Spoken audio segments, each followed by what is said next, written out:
She never spoke a single word from boarding until the emergency began. Not to passengers, not to crew, not to anyone. But when the aircraft started failing and fighter jets appeared outside, she finally broke her silence. Her voice made the F-16 pilots freeze in shock. What they heard was impossible. Before you watch full story, comment below from which country are you watching. Don't forget to subscribe for more amazing stories. The woman in seat 14C had not spoken a single word since entering the airport terminal. Not to the check-in agent, not to security personnel, not to anyone at the gate. She moved through the busy Atlanta airport like a ghost, her presence so ordinary that nobody gave her a second glance. She wore simple clothes, dark jeans, a plain black jacket, and white sneakers. Her brown hair was pulled back in a basic ponytail. No jewelry, no makeup, nothing that would make anyone remember her face. She carried only a small backpack, which she placed under the seat in front of her without making a sound. Flight 1842 from Atlanta to Los Angeles was completely full that Thursday afternoon. Business travelers typing on laptops, families with children, college students with headphones, all packed into the Boeing 757 for the 4-hour journey across the country. The flight attendant, Jennifer, noticed the silent woman during boarding, but only because she handed over her boarding pass without the usual smile or greeting that most passengers offered. Jennifer had worked for Delta Airlines for 12 years and had learned to read passengers quickly. This woman seemed tired, maybe dealing with something difficult. Jennifer decided not to bother her with unnecessary conversation. The man in seat 14B, a friendly salesman named Robert, tried to start a conversation as he settled into the middle seat. "Heading home or heading out?" he asked with a warm smile. The woman turned her head slightly, made brief eye contact, and shook her head once. Then she returned her gaze to the window. Robert tried again. "I'm going to LA for a sales conference. Been doing this route for 5 years now. It's a nice flight when the weather's good." Again, the woman said nothing. She simply gave another small head shake and continued looking out the window. Robert understood. Some people just wanted to be left alone during flights. He pulled out his phone and started checking emails, leaving her in peace. What Robert did not know, what nobody on that aircraft knew, was that the silent woman in 14C was conducting a constant tactical evaluation of everything around her. She sat perfectly still, but her eyes tracked every movement with unusual precision. She watched the ground crew load luggage, counted the fuel trucks, observed the mechanics doing their pre-flight checks. She noticed which passengers carried themselves like former military. She identified the off-duty pilot sitting 3 rows ahead by the way he watched the boarding process. She mentally mapped all the emergency exits and calculated the quickest routes to each one. But nobody was paying attention to her. Her silence and stillness made her invisible, exactly as she intended. Her name was Colonel Sarah Phantom Mitchell, though nobody on the flight knew it. She was one of the most decorated fighter pilots in United States Air Force history. She had flown combat missions in 3 different war zones. She had 17 confirmed kills across her 12-year combat career. She had commanded an elite fighter squadron and trained hundreds of pilots. Her call sign, Phantom, was known in military aviation circles around the world. Her voice had been recorded in thousands of training sessions. Fighter pilots studied her tactics.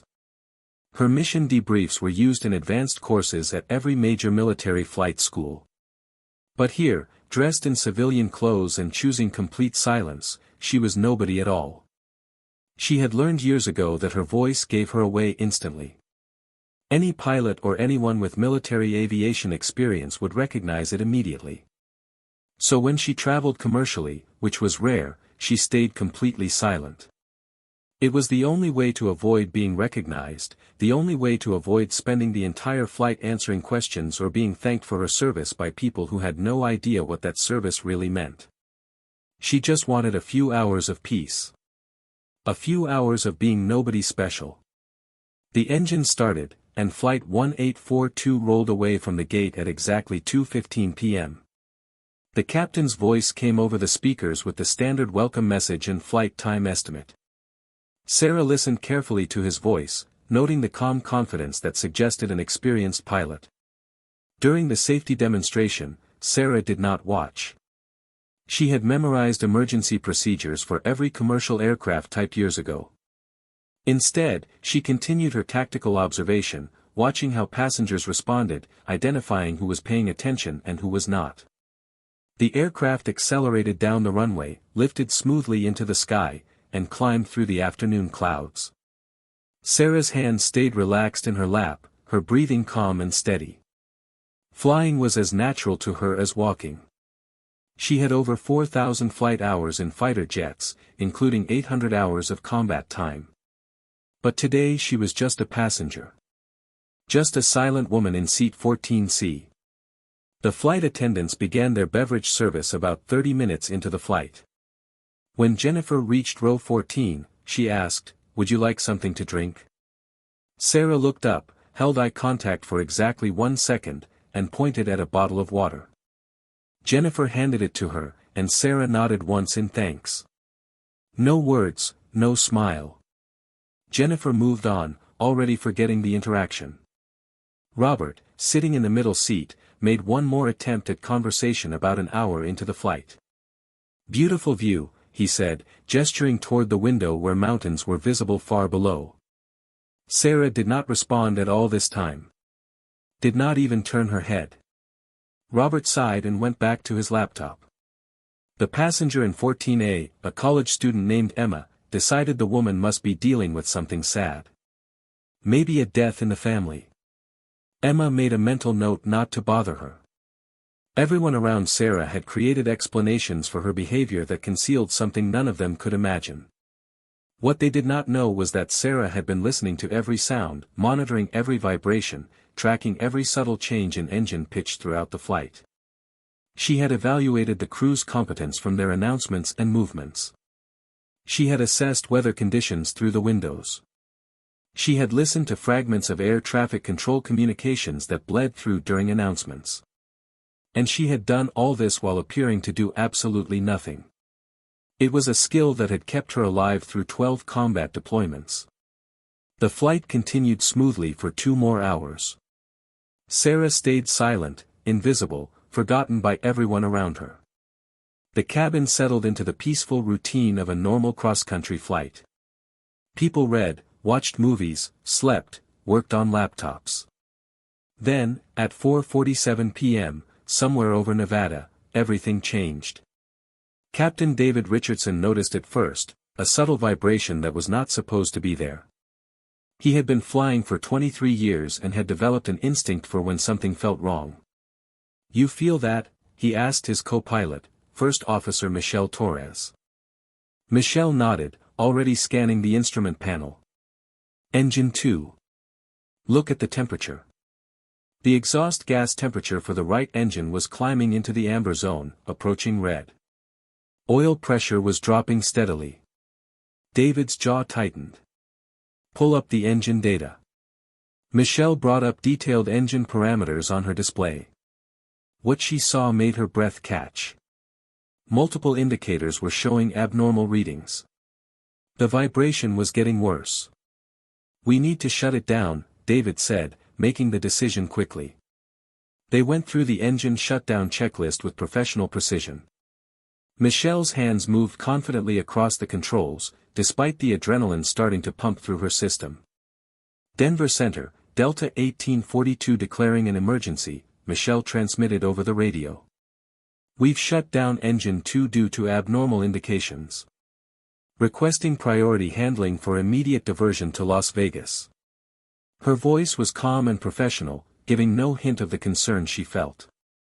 In the cabin, passengers heard nothing yet. Just a subtle change in engine sound that most did not notice. But Sarah noticed immediately. She had heard thousands of engine shutdowns in her career. She knew that sound intimately. One engine had gone quiet. Her body tensed almost imperceptibly. Years of combat instinct brought her to a higher state of alert.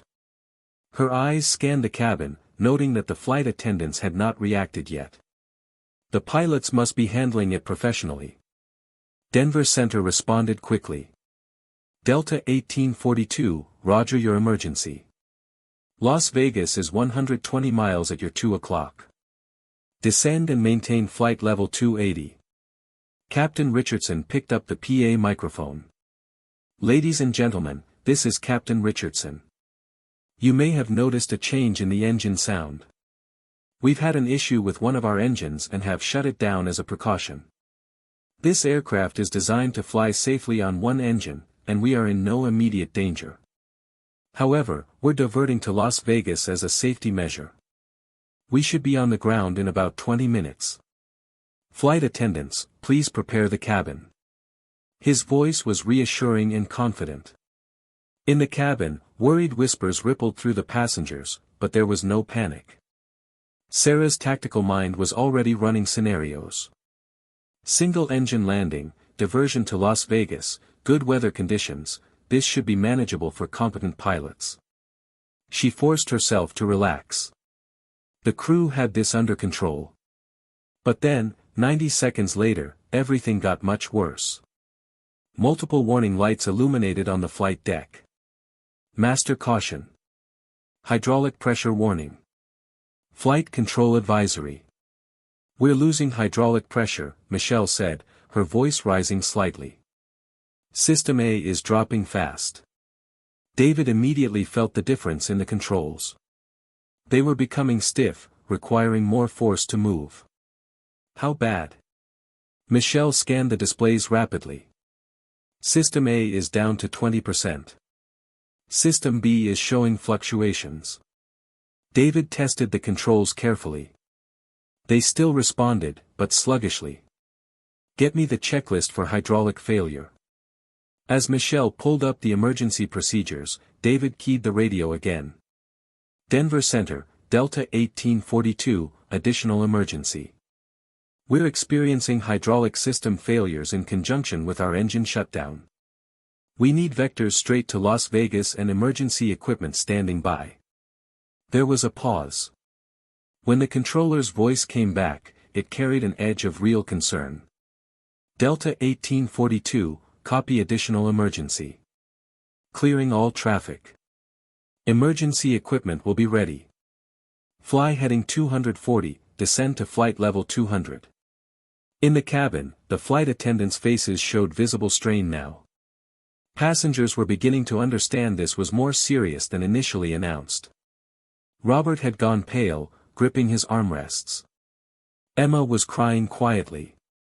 All around, people were texting loved ones, praying, holding hands with strangers. Sarah sat motionless, but her eyes tracked everything. She could feel the aircraft's degraded controls through the unusual way it moved through the air. She knew exactly what was happening in the cockpit without being told. Multiple hydraulic failures on a transport aircraft. The pilots were fighting for everyone's lives. Captain Richardson was discovering the full extent of their problem. As he began configuring for landing, trying to extend the flaps, he encountered unexpected resistance. Flaps are asymmetric, Michelle reported tensely. 10 degrees on the left, 5 on the right. David immediately stopped the extension. Asymmetric flaps could cause uncontrollable rolling. That meant they would be landing much faster than normal, with minimal help from the wing flaps, on a single engine, with degraded controls. The mathematics of survival were becoming increasingly unfavorable. Tell them we need the longest runway and we're coming in fast, David said. Then Denver Center's voice carried unmistakable urgency. Delta 1842, be advised we have a report of smoke trailing from your aircraft. Visual confirmation from another aircraft. Confirm your status. David and Michelle looked at each other. Smoke meant fire. Fire meant they were out of time. Center, Delta 1842, David transmitted, his voice controlled but tight. We are not receiving fire warnings, but we are commencing immediate emergency descent. Request all available assistance. He pushed the nose down, increasing their descent rate dramatically.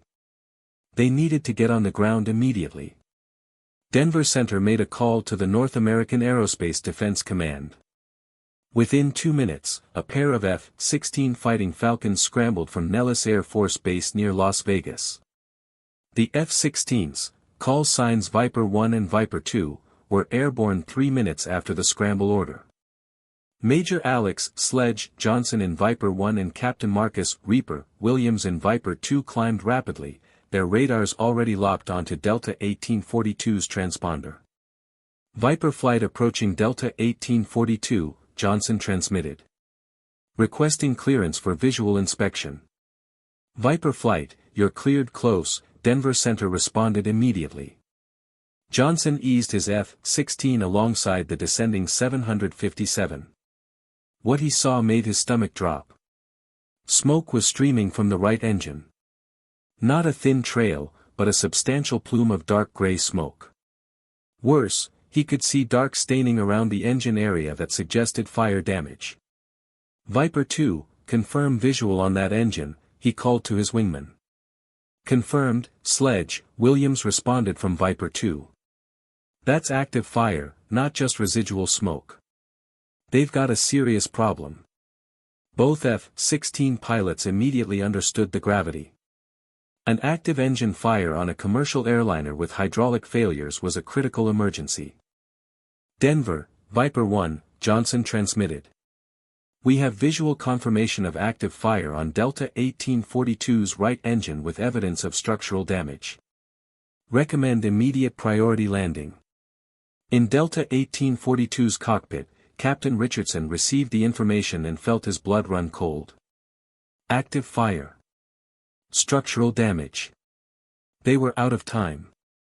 How long to touchdown, he asked through gritted teeth. Michelle checked their position.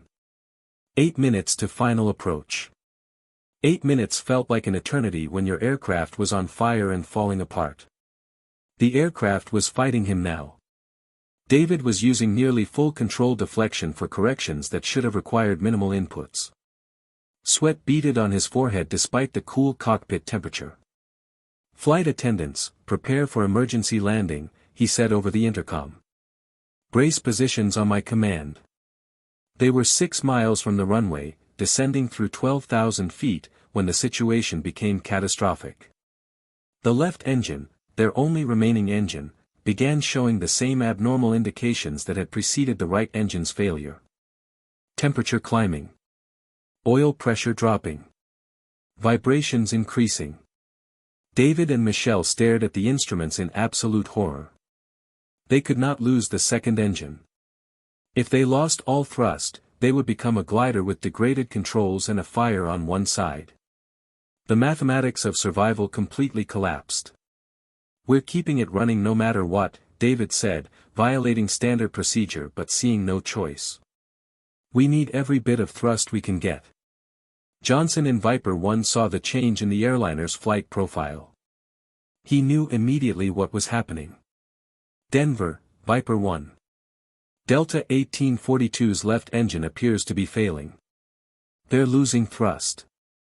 They may not make the runway. His voice was urgent now, professional calm cracking. He was being forced to watch helplessly as a commercial airliner fought for survival with him powerless to intervene.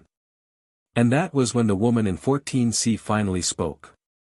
She had been listening to everything, piecing together the crisis from the aircraft's behavior, from the F-16's visible outside the windows, from the barely concealed panic on Jennifer's face. She had run through every possible scenario in her tactical mind. She knew with absolute certainty that the pilots were about to run out of time and options. She knew the F-16 pilots could potentially help, could provide information or guidance that might make the difference between life and death.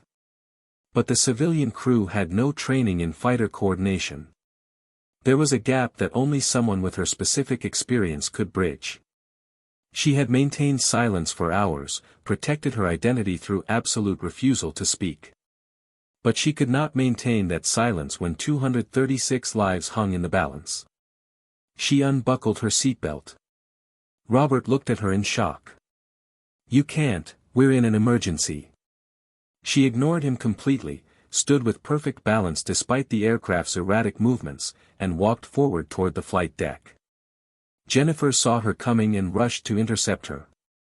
"Ma'am, you need to return to your seat immediately. We're in an emergency situation." The woman ignored her completely, reached the cockpit door, and pounded on it with a specific rhythm: 3 quick knocks, pause, 2 knocks. A military pattern. In the cockpit, David heard the knocking and ignored it, focused entirely on keeping the aircraft in the air. The woman knocked again, same rhythm, and spoke her first words of the entire flight. Her voice came through the reinforced door with absolute, unmistakable authority. "Cockpit, this is Phantom. Open this door. I can help you." The effect was instantaneous and electric. Michelle's head snapped toward the door, her eyes going wide. Did she just say Phantom? David had heard it too. And impossible as it seemed, he recognized something in that voice. It was familiar in a way he could not quite place, but it carried such command authority that his hand moved toward the door release almost involuntarily. "Open it," he said, making a decision based purely on instinct. Michelle hesitated only a second before reaching for the door lock, violating every security protocol but operating on the same instinct. The door opened. The woman who had been silent for hours stepped onto the flight deck. David glanced back for 1 second, and his breath stopped. He did not recognize her face immediately, but the way she carried herself, the way she moved, this was someone who belonged in a cockpit. "I'm Colonel Sarah Mitchell, United States Air Force, call sign Phantom," she said, her voice fully unleashed now, carrying 20 years of command experience. "I'm taking emergency tactical authority. Continue flying. I'll handle coordination." Neither David nor Michelle questioned her. In that moment, she had become the ranking military officer in a crisis, and some deep part of their training meant they accepted her authority without discussion.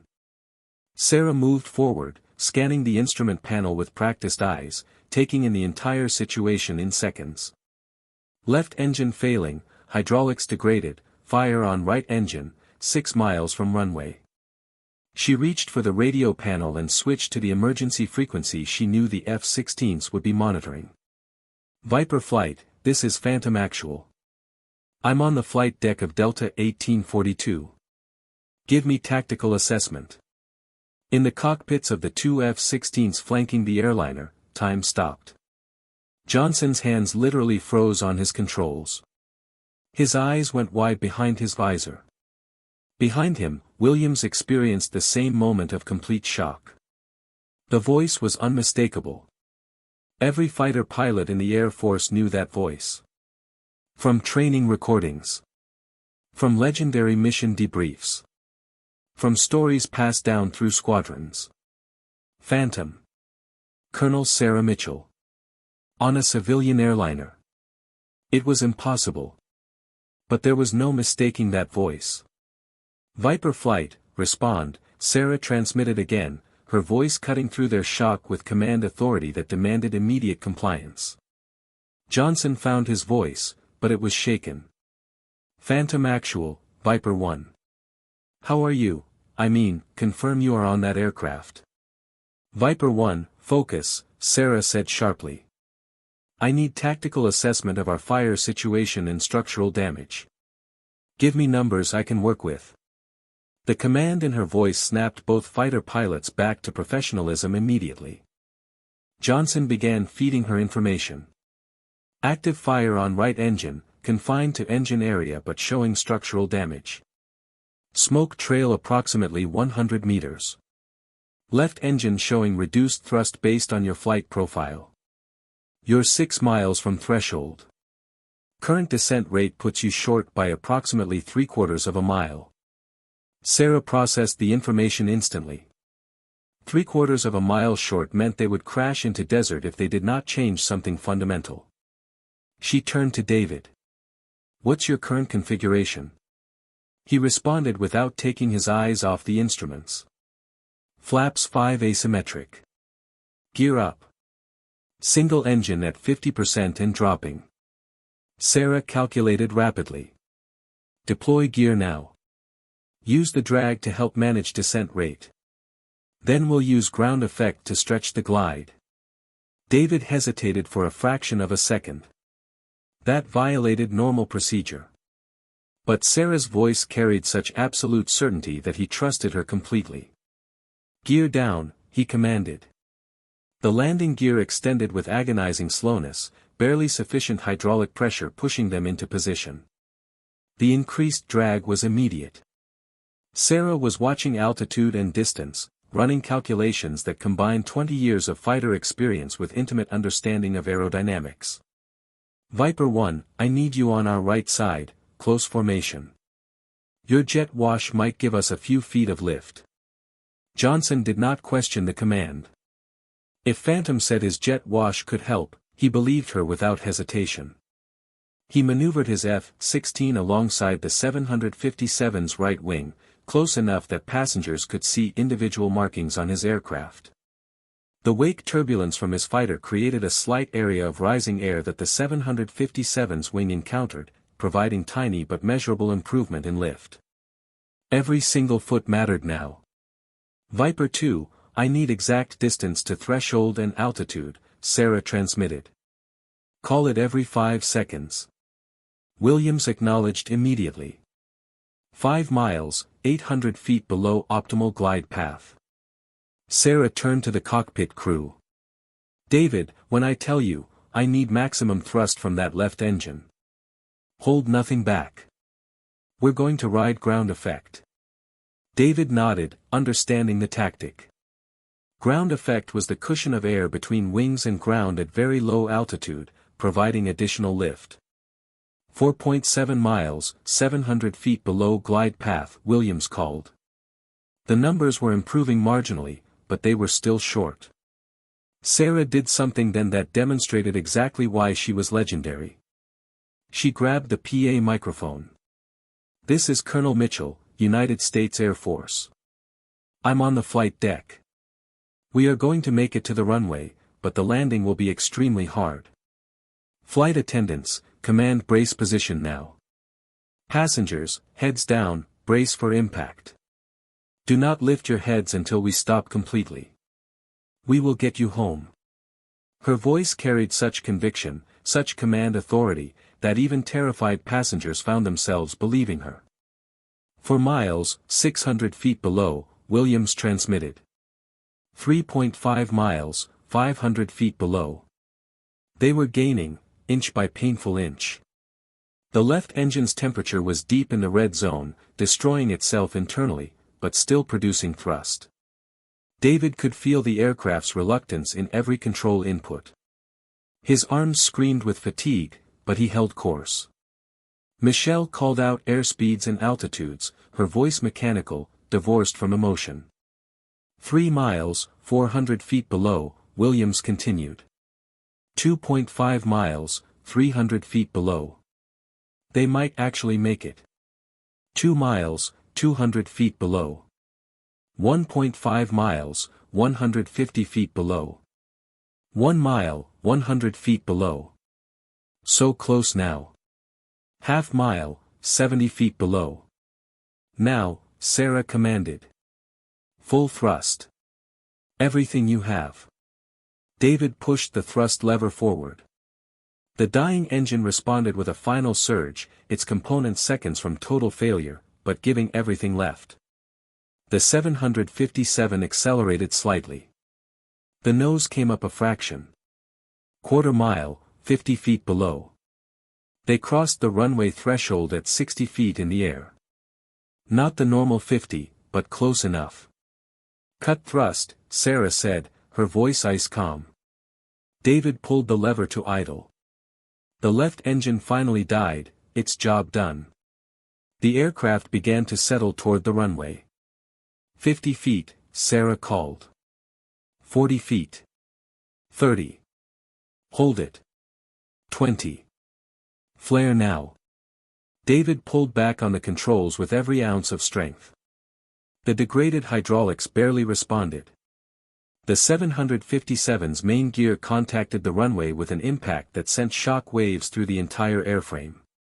The sound was tremendous. Passengers screamed despite brace position. The aircraft bounced once, came down again even harder, and stayed down. David stood on the brakes, but with hydraulics nearly gone, braking effectiveness was minimal. They were rolling down the runway at over 100 knots with limited ability to slow. "I don't have brakes," David said, strain finally showing in his voice. "Emergency only," Sarah said. "Let friction slow us. Steer with nose wheel if you can." The 757 rolled and rolled, eating up runway. David fought to keep it straight with what little control authority remained. They finally came to rest 800 feet from the runway's end. Damaged. Burning. But down. Every single person aboard was alive. Sarah grabbed the PA microphone. "Remain seated. Emergency crews are approaching. Flight attendants, do not evacuate unless fire spreads to cabin. Stay calm." Outside, emergency vehicles swarmed the aircraft. Foam and water cascaded over the right engine, extinguishing the fire. Johnson and Williams in the F-16s performed a low pass over the runway in salute, then climbed away. "Phantom actual, Viper flight returning to base," Johnson transmitted. "It was an honor, ma'am. An absolute honor." 20 minutes later, after the fire was fully extinguished and the structure verified safe, evacuation began. Passengers filed out through emergency slides onto the tarmac. Many were crying, all were shaken, but alive. Jennifer stood at one of the exits, helping people down. When the woman from 14C appeared, Jennifer grabbed her hand. "Thank you," she said, tears streaming down her face. "Thank you for saving us." Sarah squeezed her hand once, but said nothing, already beginning to fade back into silence now that the emergency was over. But Captain Richardson had other plans. He emerged from the cockpit and found her in the crowd of evacuees. "Colonel Mitchell, please wait." Sarah stopped, turned, resignation on her face. Her anonymity was gone forever.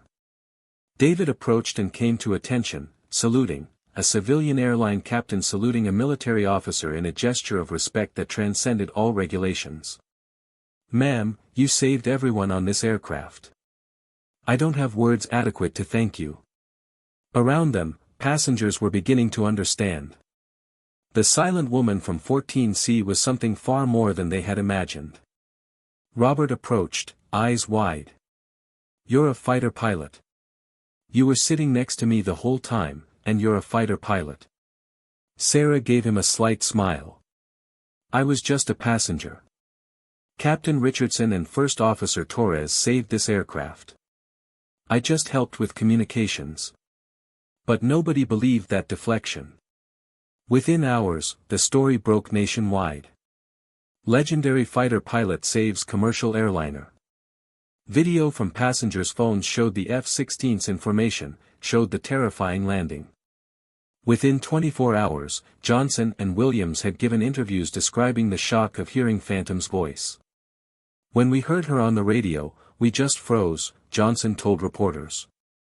"For maybe 3 seconds, we couldn't even respond. Phantom is a legend. Her voice is what we train with. And suddenly she's on a civilian flight, coordinating an emergency. It was surreal." The FAA investigation revealed the catastrophic sequence of failures, a manufacturing defect that caused the initial engine failure, which cascaded into hydraulic problems. Investigators concluded that without Colonel Mitchell's intervention, the aircraft would likely have crashed short of the runway. "When she walked onto my flight deck and took command, it was like suddenly having an expert instructor there," David told investigators. "Her knowledge, her tactical thinking, her ability to coordinate with the fighter escort, it made the difference."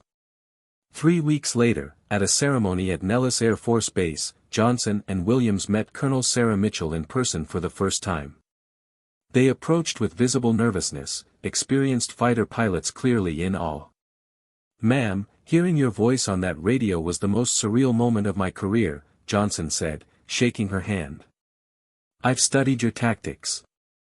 I've listened to your debriefs. And suddenly you were there, saving lives. Sarah smiled genuinely. You both did excellent work providing support. That took skill and calm under pressure. The ceremony presented David and Michelle with Air Force Commendation Medals for airmanship, and Colonel Mitchell with the Airman's Medal for heroism. Sarah accepted but insisted the real heroes were the flight crew. I just provided communication support. Captain Richardson and First Officer Torres are why everyone survived.